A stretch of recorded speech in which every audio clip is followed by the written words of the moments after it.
senão você não vai filmar nada. Tá com medo. Canta a musiquinha pra ela, dança, ó. Edson, ela deu um pulo no meu vestido. Rapaz de Deus. Ah, cobra. Tem suscadinha. Tira o pão de lá. Onde que é o zoom aqui, José? Ah, se tirar o zoom vai... Não, chega mais perto. Ah, Ah, você não vai pegar lá na mão? Tira o pão daí. Tu disse que ia pegar ela na mão, Zé. Ora, se não. ela não vive no coisa não, ó. Não vive no ralo não. Na isca. Onde você viu que ela vive no ralo, tá louca?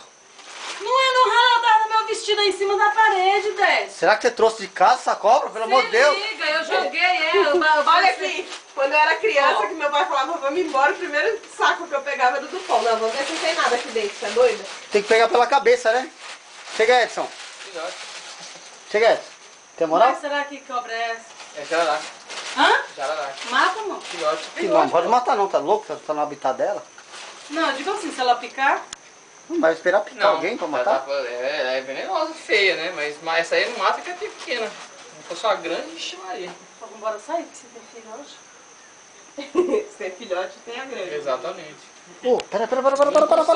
Não. Vai matar ela? Filha da puta, mano. Entrou pelo ralo. Mas aí ela morre. Joga água aí dessa. Você é doido, olha, e a gente brincando horas ali dentro do E minha negócio. filha no chão, é. Não, no chão eu tava junto com ela, não ia acontecer nada. Não, E a hora que medo, eu gente. Não tava é ali assim dentro. não, pô.